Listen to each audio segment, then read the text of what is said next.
হঠাৎ চপ খেতে মন গেলে গরম গরম এইভাবে চপ বানিয়ে নেন, তাও কোনো রকম আলু সেদ্ধ করার ঝামেলা ছাড়াই। আজকে আমি আপনাদের সঙ্গে আলুর চপের রেসিপি শেয়ার করব। তবে কোনো রকম আলু সেদ্ধ করার ঝামেলা ছাড়াই এই আলুর চপটা তৈরি করা যায়। তো সম্পূর্ণ রেসিপিটা দেখুন। হঠাৎ কিছু গরম গরম খেতে মন যাচ্ছে, গরম গরম চপ খেতে ইচ্ছা যাচ্ছে, তো একবার এই রেসিপিটা দেখুন, তাহলে খুব সহজেই কোনো রকম আলু সেদ্ধ করার ঝামেলা ছাড়াই মাত্র 10 মিনিটে এরকম আলুর চপ তৈরি করে নিতে পারবেন। তার জন্য আপনাদেরকে সম্পূর্ণ ভিডিওটি দেখতে হবে এবং ভিডিওটা স্কিপ করা যাবে না, তাহলে ভিডিওর কিছু অংশ যদি মিস করে যান তাহলে পারফেক্টভাবে চপটা তৈরি হবে না। নমস্কার বন্ধুরা, আমি মুনমুন কিচেনে আপনাদের সবাইকে স্বাগত। এখানে দেখুন, চপ তৈরি করার জন্য একটা বড় সাইজের গাজরকে এইভাবে ঝিরিঝিরি করে গ্রেটারের সাহায্যে গ্রেট করে নিয়েছি, আর একটা বড় সাইজের আলুকেও এইভাবে ঝিরিঝিরি করে গ্রেট করে নিয়েছি। তো এখানে একটা বাটিতে এক বাটি নিয়ে নিয়েছি গাজর আর এক বাটি নিয়ে নিয়েছি কাঁচা আলু, একদম ঝিরিঝিরি করে। এবারে গ্যাসের উপর একটা কড়াই বসিয়ে দিয়েছি, আর তার মধ্যে দিয়ে দিচ্ছি বেশ কিছুটা পরিমাণে সর্ষের তেল। অবশ্যই এই প্রথমে কিন্তু আপনারা সর্ষের তেলটাই ব্যবহার করবেন। তো এখানে সর্ষের তেলটা একটু গরম হয়ে গেলে তার মধ্যে দিয়ে দিচ্ছি গোটা জিরে 1 চামচ গোটা জিরেটা দিয়ে খুব ভালো করে জিরেটাকে আগে লাল লাল করে ভেজে নিতে হবে। তো আর জিরে ভাজলেই দেখবেন জিরে ভাজার একটা সুন্দর সুবাস ভেসে ওঠে।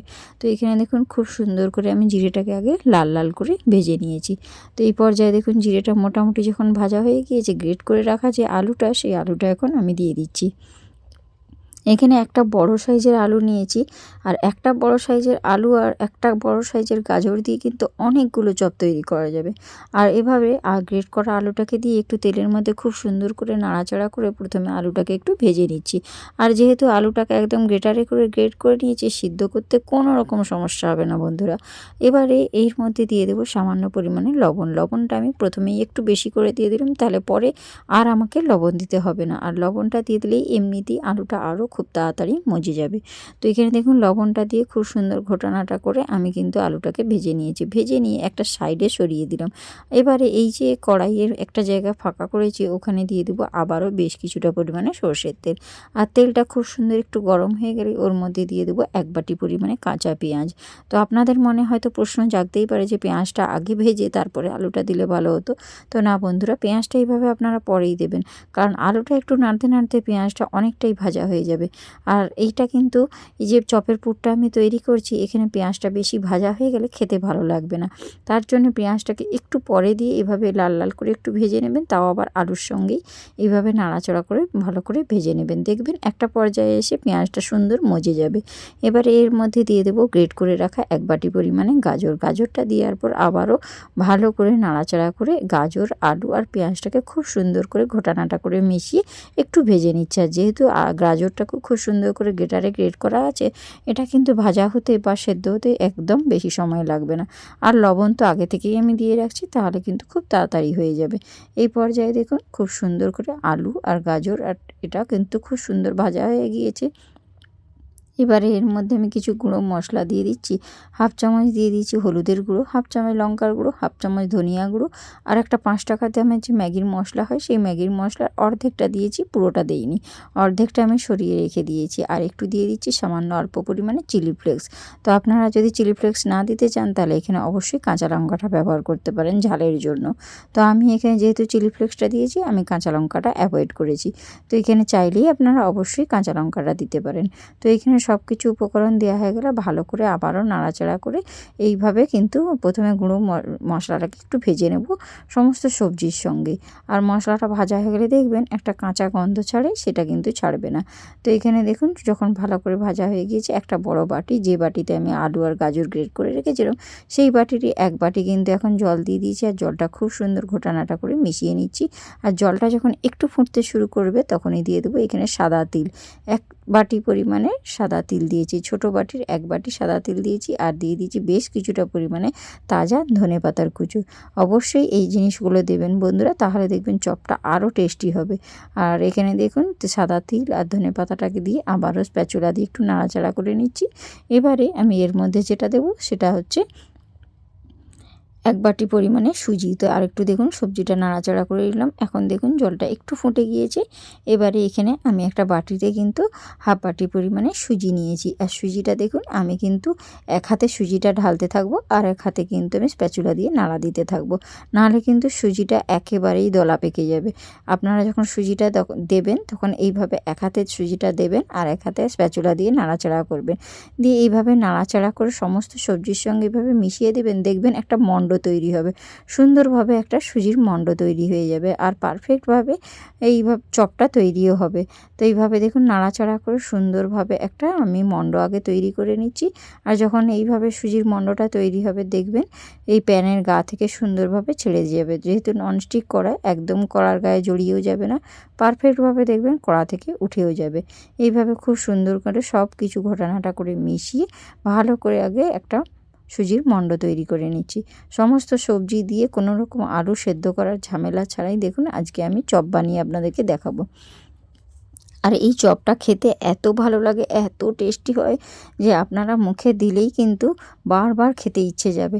আপনাদের এইভাবেই কিন্তু চপ বানিয়ে খেতে ইচ্ছে যাবে। বাজারের আর অন্য কোনো চপ, সিঙ্গাড়া, কচুরি খাওয়ার কথা মনেই হবে না যে এইভাবেই আমরা বাড়িতে চপ বানিয়ে খাই। তো একবার হলেও এইভাবে বানাবেন, বানিয়ে আমাকে কমেন্ট বক্সে কমেন্ট করবে। এবারে খুব সুন্দর করে ঘটানাটা করে মিশিয়ে দিতে দেখুন এই সময় যে সুজির যে মণ্ডটা প্যানের গা ছেড়ে কিন্তু উঠে আসছে। একদম পারফেক্টভাবে একটা ডো তৈরি হয়ে গিয়েছে। দেখুন একদম পারফেক্ট একটা ডো তৈরি হয়েছে। এবারে এই ডোটাকেও কিন্তু আমি প্লেটের মধ্যে উঠিয়ে নেব। তো এখন একটু নাড়াচাড়া করে একদম শুকনো শুকনো করে নিচ্ছি, তাহলে চপটা তৈরি করতে আমার খুব সুবিধে হবে। তার জন্যে এভাবে একটু শুকনো শুকনো করে নেবেন। তারপর গ্যাসের ফ্লেমটা এখন বন্ধ করে দিয়েছি। এবারে এই যে পুরটা আমি তৈরি করেছি এই পুরটা কিন্তু আমি তুলে নিচ্ছি একটা থালার মধ্যে। আর এটাকে এখানে থালা নিয়েছি কারণ এটা খুব তাড়াতাড়ি ঠান্ডা হয়ে যাবে। এই থালার মধ্যে যদি আমি স্প্যাচুলা দিয়ে এভাবে মিলে দিই তাহলে তাড়াতাড়ি কিন্তু ঠান্ডাও হয়ে যাবে আর আমার চটপট করে চপটা তৈরিও হয়ে যাবে। এবারে একটু কিন্তু স্প্যাচুলা দিয়ে এভাবে ছড়িয়ে দেব থালার গায়ে, তাহলে 5 মিনিট এভাবে রেখে দেবো। দিলেই কিন্তু একটু ঠান্ডা হয়ে যাবে। এত গরম তো চপটা বানানো যাবে না, তার জন্য এটাকে আগে একটু ঠান্ডা করে নিতে হবে।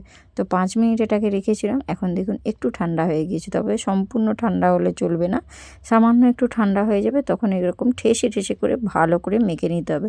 যেমন আমরা আটা ময়দা মাখি সেই রকমভাবেই কিন্তু এই সুজির ডোটাকে মাখতে হবে। তবেই চপগুলো একেবারে খাস্তা আর মুচমুচে হবে, গালে দেওয়ার সাথে সাথেই কিন্তু মিলিয়ে যাবে। একদম দেখুন আমি কিভাবে মেখে নিচ্ছি, ঠিক আপনারাও ঠিক একই রকমভাবে মেখে নেবেন। যেভাবে রুটি পরোটা করার সময় আমরা আটা ময়দা ঠেসে ঠেসে মাখি, ঠিক সেইভাবেই কিন্তু মেখে নিতে হবে। এখন আমার সুন্দরভাবে সুজির ডোটা মাখা হয়ে গিয়েছে। এখন হাতটা ধুয়ে পরিষ্কার করে তারপরে আমি আপনাদের কাছে ফিরে আসব। তো হাতটা এখন ধুয়ে পরিষ্কার করে নিয়েছি আর হাতের মধ্যে একটুখানি তেল বুলিয়ে নিয়েছি। এবারে এই যে সুজির ডোটা তৈরি করেছি এখান থেকে বেশ কিছুটা পরিমাণে ডো কেটে নিয়ে এরকম হাতের মধ্যে গোল্লা পাকিয়ে নিয়ে তারপরে অপর হাতের মধ্যে দিয়ে একটু পাকিয়ে নিয়ে এভাবে চেপে দিলেই দেখুন একটা সুন্দর চপের শেপ তৈরি হয়ে গেল। একটুও কিন্তু হাতে লেগেও যাবে না, জড়িয়েও যাবে না, পারফেক্টভাবে চপগুলো তৈরি হবে। দেখুন এইভাবে পাকিয়ে নিয়ে তারপরে অপর হাতের মধ্যে এইভাবে গোলা পাকিয়ে নেবেন, দিয়ে এইভাবে চেপে দেবেন, দেখবেন সুন্দর একটা চপের শেপ তৈরি হয়ে যাচ্ছে। এইভাবে কিন্তু আমি বাকি সবগুলোই তৈরি করে নেব একটা একটা করে। তো আপনারা নিশ্চয়ই দেখে বুঝতেই পারছেন বানানো খুবই সোজা। একবার যে কেউ দেখলে ছোট থেকে বড় সবাই কিন্তু বানিয়ে নিতে পারবে, এতটাই বানানো সোজা। তো একবার হলেও আমার মতো এরকম চপ বানিয়ে খাবেন। বাজারের তো সবসময় চপ কিনেই খান, একবার এরকম বানিয়ে দেখবেন, কোনো ঝামেলা নেই। ঝামেলা ছাড়াই কিন্তু শুধুমাত্র একটা আলু আর একটা গাজর থাকলেই কিন্তু আর একটু সুজি থাকলেই এভাবে চপ বানিয়ে নেওয়া যায়, তাও আবার গরম গরম। তো এইভাবে যদি গরম গরম চপ খান, চা কফি সব কিছুর সঙ্গে কিন্তু একেবারে জমে যাবে। এইভাবে দেখুন আমি কিন্তু সবগুলোই বানিয়ে নিয়েছি আর বানিয়ে নিয়ে আপনাদেরকে দেখিয়ে দিচ্ছি। দেখুন প্রত্যেকটা চপ পারফেক্টভাবে রেডি হয়ে গিয়েছে। এখন গ্যাসের উপর একটা কড়াই বসিয়ে দিয়েছি আর তার মধ্যে দিয়ে দিয়েছি বেশ কিছুটা পরিমাণে রিফাইন তেল। তেলটা কিন্তু একেবারে ধোঁয়া ওঠা গরম করতে হবে, তার জন্য একটু হাত দিয়ে দেখে নিলাম। তেলটা যখন এইভাবে ধোঁয়া ওঠা গরম হয়েছে, যে চপগুলো আমি একটা একটা করে তৈরি করে রেখেছিলাম এই গরম তেলের মধ্যে দিয়ে দিচ্ছি। তো সবগুলো তো একসঙ্গে হবে না, প্রথম ব্যাচে যতগুলো চপ ধরে ততগুলো আমি দিয়ে দিলাম, এর থেকে আর বেশি দেব না, তাহলে কিন্তু চপগুলো ভাজা যাবে না। চপগুলো দেওয়ার সাথে সাথেই কিন্তু একদম নাড়া দিতে যাবেন না, যেহেতু সুজি দিয়ে হচ্ছে এটা কিন্তু ভেঙে যেতে পারে। ভাবে কড়াটাকে ধরে এইভাবে ঘুরিয়ে দিলেই দেখবেন ওপর থেকেও কিন্তু তেলটা সুন্দরভাবে লেগে যাবে। তাহলে দেখবেন পারফেক্টভাবে চপগুলো তৈরি হবে। যখন একটা সাইড এইভাবে একটু লালচে করে ভাজা হয়ে যাবে, তখন অপর সাইডে চপগুলোকে উল্টে দেবেন আর উল্টে পাল্টে একদম লাল লাল করে ভেজে নেবেন। আর যখন চপগুলো তেলের মধ্যে ছাড়বেন তখন গ্যাসের ফ্লেমটা হাই ফ্লেমে রাখবেন, কিন্তু পরের দিকে গ্যাসের ফ্লেমটা একদম লো ফ্লেমে করে একদম লাল লাল করে ভেজে নিতে হবে। নাহলে ওপর থেকে হয়তো কালার এসে যাবে কিন্তু ভেতরটা ভালো ভাজা হবে না। তার জন্য একদম গ্যাসের ফ্লেমটা লো ফ্লেমে রেখে উল্টে পাল্টে এগুলোকে একদম লাল লাল করে ভেজে নিতে হবে সুন্দরভাবে। তাহলে ওপর থেকে ভীষণ সুন্দর হবে আর ভেতর থেকে দারুণ সুন্দর খেতে হবে। এই পর্যায়ে দেখুন এই চপগুলো সুন্দর ভাজা হয়ে গিয়েছে, কালারটা দেখতেই পাচ্ছেন চপের চেঞ্জ হয়ে গিয়েছে। তো এই পর্যায়ে আমি চপগুলোকে ভেজে ভেজে তুলে নিচ্ছি একটা পাত্রের মধ্যে তেল ঝারিয়ে। তো দেখুন একদম পারফেক্টভাবে দোকানের চপের মতো মনে হচ্ছে না, চপগুলো এতটাই সুন্দর হয়েছে দেখতে আর তেমনি খেতেও কিন্তু দারুণ সুস্বাদু। তো প্রথম ব্যাচের চপগুলো আমার কিন্তু ভাজা হয়ে গিয়েছে, একই রকমভাবে দ্বিতীয় ব্যাচেও কিন্তু চপগুলো সেমভাবে ভেজে নেব। আপনাদের বোঝার সুবিধার্থে আমি আবারও কিন্তু বেশ কতকগুলো চপ ভেজে দেখিয়ে দিচ্ছি, আর বাকি যেগুলো থাকবে সেগুলো আমি অফ ক্যামেরায় তৈরি করে নেব। তো দ্বিতীয় ব্যাচে যে কটা ছিল সেগুলো আমি দিয়ে দিলাম, দিয়ে কিন্তু প্রথমেই নাড়া দিতে যাবেন না। একটু যখন ভাজা হয়ে গেলে কড়াইটা ধরে এইভাবে ঘুরিয়ে দেবেন, তাহলে দেখবেন সুন্দরভাবে উপর থেকেও তেলটা লেগে গেলে ভাজা হয়ে যাবে। আর একটা সাইড যখন একটু লালচে ভাব আসবে তখন অপর সাইডটা উল্টে দেবেন আর উল্টে পাল্টে এগুলোকে কিন্তু লাল লাল করে ভেজে নিতে হবে।